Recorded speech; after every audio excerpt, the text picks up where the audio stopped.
Hello everyone. ये video में मैं द भारतीय साक्ष्य अधिनियम 2023 सेक्शन 6 डिस्कस करने वाला हूँ। Section 6 sub clause 1 talks about any fact is relevant which shows और कंस्टिट्यूट्स अ मोटिव और preparation for any fact in issue or relevant fact. तो देखो सेक्शन 6 स्पेसिफिकली मोटिव और प्रिपरेशन से रिलेटेड कोई भी अगर फैक्ट है जो रेलेवेंट या फैक्ट इन इश्यू है वो एडमिशन की बात यहाँ पे कर रहा है। The conduct of any party or of any agent to any party to any suit or proceedings in reference to such suit or proceedings or in reference to any fact in issue therein or relevant thereto, and the conduct of any person an offense against whom is the subject of any proceeding is relevant if such conduct influences or is influenced by any fact in issue or relevant fact and whether it was previous or subsequent thereto। ये हम लोग detail में अगले slides में discuss कर रहे हैं। Motive, the motive induces a party to do an act or the preparation which he makes for its commission will be taken into account. अब देखो मोटिव वो चीज है जो प्रोत्साह दे रहा है एक पर्सन को कुछ करने के लिए, तो that is also a relevant fact. The absence or presence of a motive and evidence of preparation, previous attempt, previous or subsequent conduct of the parties are relevant as they help in proving or disproving a fact in controversy। Motive, a motive is that which moves a man to do a particular act. वो प्रोत्साह करता है वो person को वो offence करने के लिए, that is motive. It lies in the mind of a man and it leads to him to act. It is a state of mind. तो देखो यहाँ पे वो फिजिकल नहीं है, साइकोलॉजिकल फैक्ट है motive. Motive is that which stimulates or incites an action. An action of a man or animal is seen by eyes, but not the motive. But the action of a man, we can infer his motive. There can be no action without a motive. Motive is the emotion supposed to have led to the act। तो देखो कोई भी person कोई भी अगर act कर रहा है उसके पीछे कुछ ना कुछ उसका मोटिव होगा। सीआईडी में भी बार बार पूछा जाता है ना कि इसके पीछे का रीजन क्या था, मोटिव क्या था तुम्हें ये ऑफेंस करने के लिए। तो मोटिव हमेशा कहीं ना कहीं वो इन्वॉल्व होगा for the act of that particular person. A motive is something which prompts a person to form an opinion or intention to do certain illegal act or a legal act but with illegal means with a view to achieve that intention। तो हमेशा याद रखिएगा motive जो है illegal act या unlawful act से related ही आपको punishment या एडमिसिबल यहाँ पे वो फैक्ट होगा, अदरवाइज नॉट। तो यहाँ पे लॉफुल एक्ट की बात ही नहीं हो रही है। अनलॉफुल एक्ट या फिर इलीगल एक्ट से रिलेटेड आपका जो मोटिव होगा that will be accepted as a fact or relevant fact in this case. Motive in the correct sense is the emotion supposed to have led to that. It is generally proved by two sorts of circumstantial evidence, namely conduct of the person and second by event about that person which would excite that emotion। तो देखो क्योंकि motive psychological fact है वो दिखता नहीं है, but उसको prove कैसे किया जा सकता है, by the conduct of the person. उसने जो एक्ट किया हुआ है उससे वो हम लोग रिकॉल कर सकते हैं उसके पीछे का मोटिव क्या है। Motive and intention, both motive and intention are psychological fact. Time and again ये रिपीट हो रहा है। The motive is the moving power which implies to action for a definite result। Motive and intention are not identical in law and intention often exists where a motive is wholly wanting। तो हमेशा याद रखना motive और intention जो है वो काफी different है लॉ में। मोटिव काफी ब्रॉड है और इंटेंशन शॉर्ट है as compare to motive. Motive पहले आता है बाद में इंटेंशन आएगा। Evidentiary value of motive, motive is not an ingredient of any offense, but when it is proved it helps in the court to come to correct conclusion where there is no direct evidence। अब देखो offence के जो ingredients होते हैं या steps होते हैं उसमें देखना कभी भी मोटिव नहीं होगा, इंटेंशन से स्टार्ट होता है। But again motive plays an important role, a important part when evidence is considered. The motive of parties can only be ascertained by inference drawn from the facts। Motive हमेशा act से पता चलता है कि उसके पीछे का मोटिव क्या है। Proof of motive is relevant as they give the mens rea in committing a crime but also provide sufficient information in establishing the commission of the offense। तो मोटिव जो है वो रेलेवेंट क्यों? क्योंकि मोटिव के बाद ही इंटेंशन होता है, इंटेंशन के बाद प्रिपरेशन स्टेज होता है। तो उससे मोटिव हम लोग कलेक्ट कर सकते कि इसके पीछे का मोटिव क्या था। Rajendra Kumar versus state of Punjab and Shiv Shankar Singh versus state of Jharkhand, दोनों में एक ही चीज बताई गई है कि मोटिव जो है वो एविडेंशियरी वैल्यू है, मतलब एविडेंस में उसको कंसीडर किया जा सकता है when it is a relevant fact or fact in issue and it is admitted in the court. Preparation, very important. Preparation means getting or making ready to do something to achieve the aimed result. Preparation consists in arranging or devising the means necessary for the commission of the crime. Preparation यहाँ पे act आ जाता है, मतलब आप कुछ कर रहे हो, प्रिपेयर कर रहे हो। सपोज ए ने बी को मर्डर करने के लिए सोचा हुआ है, अब ए मार्केट से जाके पॉइजन खरीद रहा है, तो देखो यहाँ पे वो प्रिपरेशन स्टेज पे प्रिपेयर कर रहा है बी को कैसे मारा जाए, तो जहर दे के वो उसको मारना चाहता है, तो ये प्रिपरेशन है। Every offence consist of 4 stages namely, तो बीएनएस में जो न्यू आईपीसी एक्ट है उसमें आपको सेम चीज पढ़ने को मिल जाएगी कि हमेशा ऑफेंस में 4 स्टेजेस होते हैं, intention, preparation, attempt and actual commission. तो इंटेंशन हमने देख लिया, अभी प्रिपरेशन की बात कर रहे हैं। A person reaches the first stage of committing offense when he entertains the idea or intent to commit a certain crime. Intention and motive consist of first stage of crime. They are psychological fact. Bar bar repeat हो रहा है, तो देखो सबसे पहला stage offence का क्या होता है, मोटिव, और उसके बाद इंटेंशन, प्रोत्साह कुछ करने का, गलत चीज करने का, और उसके बाद इंटेंशन कि वो कैसे किया जाए। After entertaining the intention, he goes to a shop and purchases a knife by someone who is accused of murder, which suggests the existence of a plan or design or preparation of a given course of action may always be proved. This evidence is of considerable weight. तो देखो यहाँ पे intention के बाद अगर आप preparatory stage पे हो, जैसे कि यहाँ पे उसने नाइफ परचेज किया हुआ है किसी को मारने के लिए, तो यहाँ पे इनफ एविडेंस है to prove that he was guilty.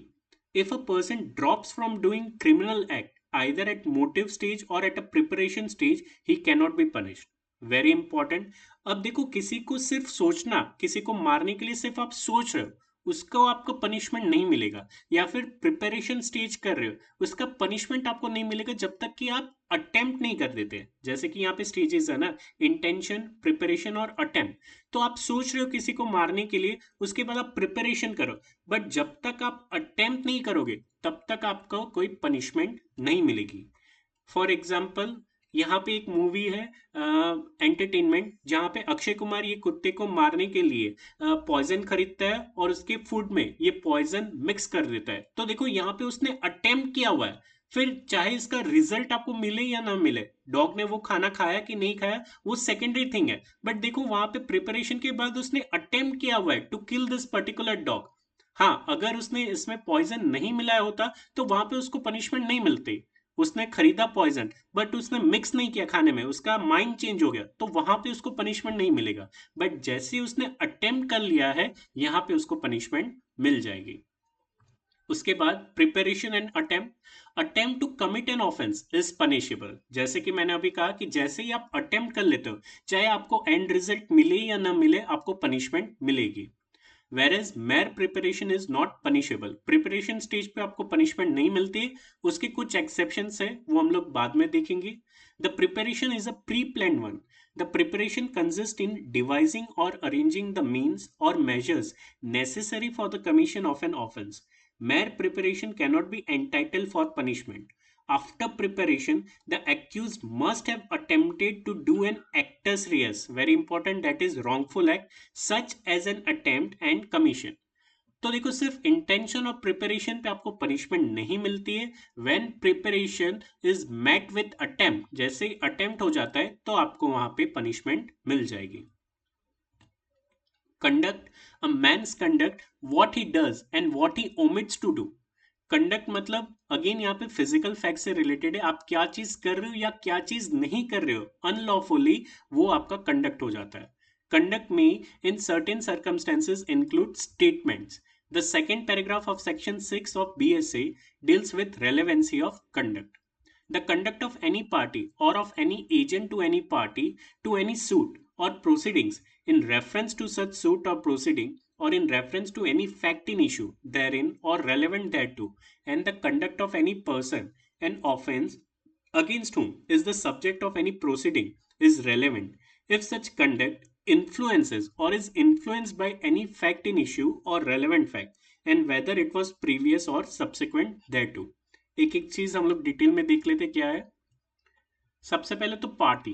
The term party in section 6 of BSA includes plaintiff and defendant in civil cases and complainant and the accused in criminal cases. तो यहाँ पे the conduct of any party, party यहाँ पे civil और criminal दोनों की बात कर रहे हैं. तो इसका मतलब this particular BSA will be applicable to civil cases also as well as to criminal cases. Second, the conduct of a party must be in reference to fact in issue and relevant fact. तो यहाँ पे जो statement की बात कर रहा है या कंप्लेन जो आगे हम लोग देखेंगे वो फैक्ट इन इश्यू या रेलेवेंट फैक्ट है. मतलब अगर आज मर्डर की बात कर रहे हैं तो मर्डर से रिलेटेड उसके जो भी स्टेटमेंट्स या कंडक्ट होंगे that will be admissible in the court, not otherwise. आज वो मर्डर कर रहा है और फोन पे उससे पहले उसने कुछ ही दिन पहले फोन पे उसने ए को धमकी दी थी बी ने कि मैं तुम्हारा मर्डर कर दूंगा. तो ये जो कंडक्ट है that will be admissible in the court. Why? Because it is relevant to the offence. The conduct of the party itself is only admissible and not that of its conspirator. तो यहाँ पे party जो बोल रहा है, जो काम कर रहा है, एक्ट कर रहा है, वही एडमिसिबल होगा and not of his conspirator. The conduct of a man is admissible only against him and not against the co accused. आज कोई पर्टिकुलर 2 या 3 पर्सन ने मिलकर कोई पर्टिकुलर क्राइम किया हुआ है और आज वो दोषी साबित हो गया है तो वहां पे उसके जो कंडक्ट होगा, एक्ट होगा, वो उसी के अगेंस्ट में यूज किया जाएगा and not to his partner co accused in crime. For example यहाँ पे इन दोनों ने मिलके पॉइजन खरीदा था और यहाँ पे अटेम्प्ट किया हुआ है, बट यहाँ पे जब इसके अगेंस्ट ये एक्शन लिया जाएगा तो इसके कंडक्ट, इसके एक्शंस, इसके अगेंस्ट उसको पनिशमेंट मिलेंगे और इसके एक्शन, स्टेटमेंट और कंडक्ट इसके अगेंस्ट यूज किया जाएगा. तो इंडिविजुअली वो पर्संस के अगेंस्ट उसके कंडक्ट या स्टेटमेंट का यूज किया जाता है. A conduct is relevant if it influences or is influenced by any fact in issue or relevant fact. अगर कोई पर्टिकुलर स्टेटमेंट से आप इन्फ्लुएंस हो जाते हो वो चीज करने पे या वो चीज बोलने पे, तो वो भी यहाँ पे रेलेवेंट हो जाएगा. Antecedent, previous or subsequent conduct. The conduct may not be contemporaneous or immediate, but it may be antecedent or subsequent to the fact in issue or relevant fact. इसका मतलब आपकी जो कंडक्ट है, स्टेटमेंट है, वो previous भी relevant है और सब्सिक्वेंट भी रेलेवेंट है. Illustration: D and E of section 6 of BSA are example of previous conduct. हम लोग एक ही एग्जाम्पल यहाँ पे डिस्कस कर रहे हैं. A is accused of a crime. The fact that either before or at the time of or after the alleged crime, A provides evidence which would tend to give to the facts of the case an appearance favorable to himself, or that he destroyed or concealed evidence or prevented the presence or procured the absence of the persons who might have been witnesses or suborned person to give false evidence respecting it are relevant. आज suppose A B का murder करना चाहता है but उससे पहले उसने जो भी प्रिपरेशंस किए थे, जो भी स्टेटमेंट दिए हुए थे बी को मर्डर करने से पहले, वो सारे के सारे कंडक्ट यहाँ पे रेलेवेंट होंगे, प्रीवियस कंडक्ट. और सब्सिक्वेंट कंडक्ट क्या है? Illustration E and I of section 6, ये आपके बैरक में इलस्ट्रेशंस दिए होंगे, are example of subsequent conduct. A is accused of a crime. The fact that after the commission of the alleged crime, A absconded or was in possession of the property or the proceeds of property acquired by the crime or attempted to conceal things which were or might have been used in committing it are relevant. A ने suppose B के घर पे चोरी की, चोरी करने के बाद चोरी का सामान उसने अपने घर पे रखा हुआ है, तो उसके घर से जो चोरी का सामान पकड़ लिया जाता है, ये सारे के सारे रेलेवेंट यहाँ पे फैक्ट है. ये सब्सिक्वेंट कंडक्ट है but it is relevant and admissible in the court. The conduct of accused, it is relevant under section 6 of BSA. The immediate reaction of the accused having some bearing of the issue is relevant. यहाँ पे suppose कोई particular accused है, वो कुछ statement दे रहा है या रिएक्शन दे रहा है, वो वक्त जब वो ऑफेंस कर रहा था दैट इज ऑल्सो रेलेवेंट. आज सपोज ए बी का मर्डर कर रहा है और मर्डर करने के वक्त वो गुस्से में कुछ बोल रहा है, that particular statement is also relevant while taking action against that particular person. Absconding.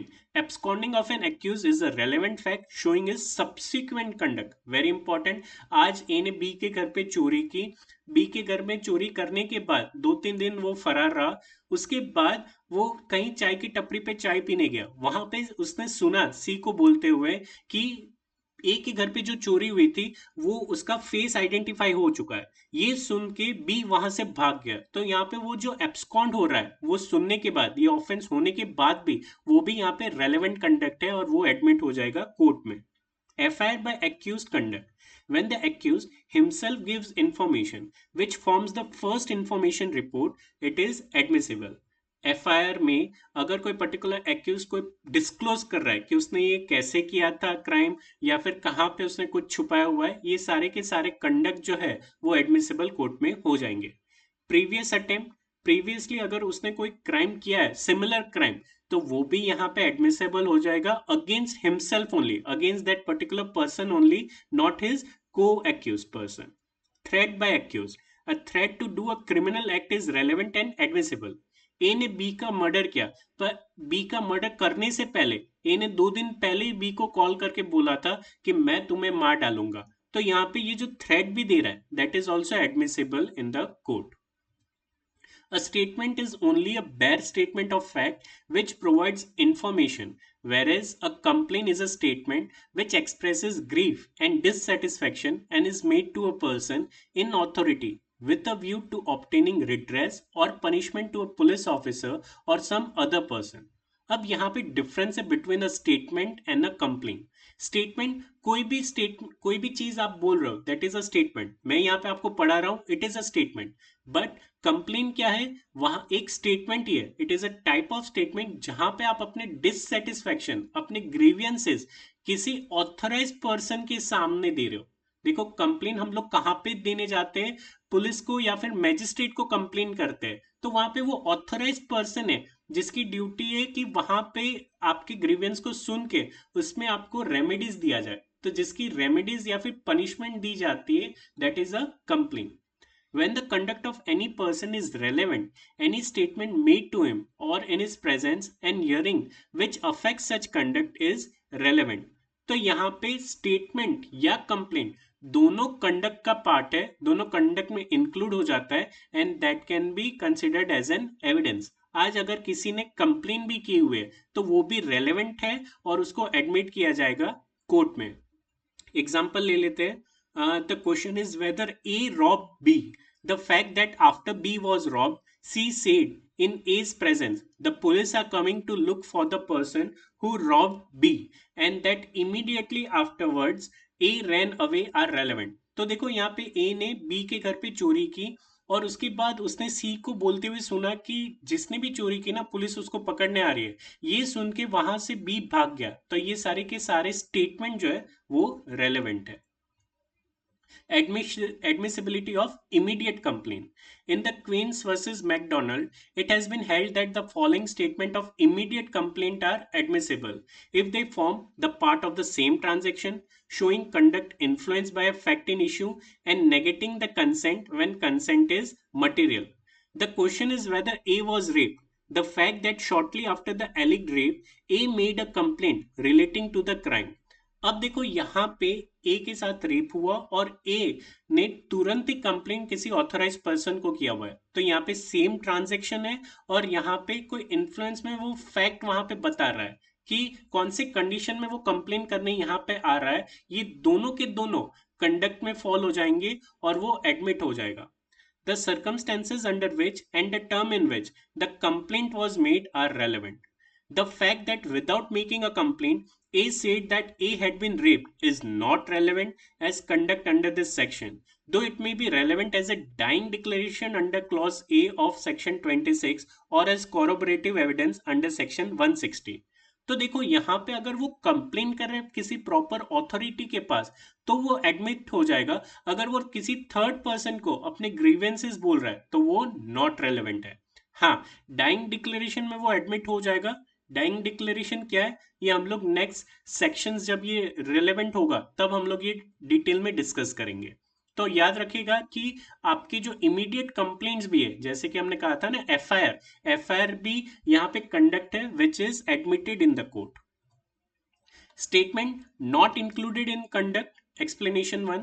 The word conduct in this section does not include statements unless those statements accompany and explain acts other than statements. But this explanation is not to affect the relevancy of statements under any other section of this अधिनियम। तो यहाँ पे जितने भी statement है विच is not relevant और which is not connected to fact in issue, उसको यहाँ पे एडमिट नहीं किया जाएगा। जो भी आपकी कंडक्ट है या स्टेटमेंट है वो अगर रेलेवेंसी से रिलेटेड है या फिर फैक्ट इन इश्यू से रिलेटेड है तो ही उसको कंसीडर किया जाएगा, अदरवाइज नॉट।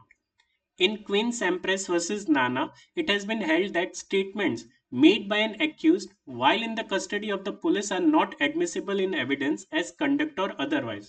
तो देखो हम लोग आगे जाके कन्फेशन में भी देखेंगे कि अगर पुलिस के सामने आप कोई स्टेटमेंट दे रहे हो, कंडक्ट दे रहे हो, तो वो एडमिट नहीं होगा कोर्ट में, it is not admissible. In Bhagwan Das versus State, it has been held that evidence relating to the truth of a statement which does not explain any accompanying conduct of the accused is not admissible under section 6 of BSA. अगर आप कोई particular conduct या statement दे रहे हो but वो relevancy से related नहीं है, कनेक्टेड नहीं है या फैक्ट इन इश्यू से कनेक्टेड नहीं है तो वो एडमिट नहीं होगा कोर्ट में। Hearsay evidence relating to a statement of admission by one of the conspirator is not admissible under section 6 of BSA. Hearsay evidence सुनी सुनाई बात है। तो जैसे कि हमने प्रीवियस लेक्चर में भी देखा हुआ था कि हम लोग अगर वो डायरेक्ट एविडेंस दे रहा है, डायरेक्ट उसने ऑब्जर्व किया और वो स्टेटमेंट दे रहा है, that will be admitted in the court, but hearsay evidence are never admissible in the court. And lastly, relevancy of silence of the accused as conduct. Explanation 2. When the conduct of any person is relevant, any statement made to him or in his presence and hearing which affects such conduct is relevant. एक example के साथ इसको समझ लेते हैं। The question is whether A owes B 10,000 rupees. The fact that A asked C to lend him money and that D said to C in A's presence and hearing, I advise you not to trust A, for he owns B 10,000 rupees and that A went away without making any answer are relevant fact. अब देखो यहाँ पे क्या चीज की बात कर रहे हैं कि साइलेंस भी जो है वो रेलेवेंट फैक्ट है, वो कंडक्ट में इंक्लूड होता है when it is an obligation to speak. यहाँ पे ए ने बी से 10,000 रुपए लिए थे, उसके बाद ए सी से कुछ पैसे मांगने गया, वहां पे डी मौजूद था और डी ने सी को कहा ए के प्रेजेंट में कि तुम ए को पैसे मत देना। क्यों? क्योंकि उसने बी से भी 10,000 रुपए लिए हुए हैं और उसने वापस नहीं लौटा है। ये सुन के ए वहां से चला जाता है। देखो वहां पे उसका ऑब्लिगेशन है ट्रूथ को बोलना, सच को बोलना। अगर वो वहां से चला जा रहा है तो इसका मतलब that particular conduct is admitted in the court. Silence is also a conduct provided there is an obligation to speak. देखो कोर्ट में भी एक्यूज को पूछा जाता है वेदर यू आर गिल्टी और नॉट, तो वहां पे ऑब्लिगेशन आपको बताना है कि आपने वो क्राइम किया है या नहीं किया है। अगर आप वहां पे नहीं बोलते हो तो कोर्ट प्रिज्यूम कर लेगी कि आपने वो किया हुआ है और आपको पनिशमेंट देगी। Where there is an obligation to speak और वहां पे आप नहीं बोल रहे हो तो दैट पर्टिकुलर कंडक्ट और that particular fact will also be relevant and it will be considered and admitted in the court. Thank you.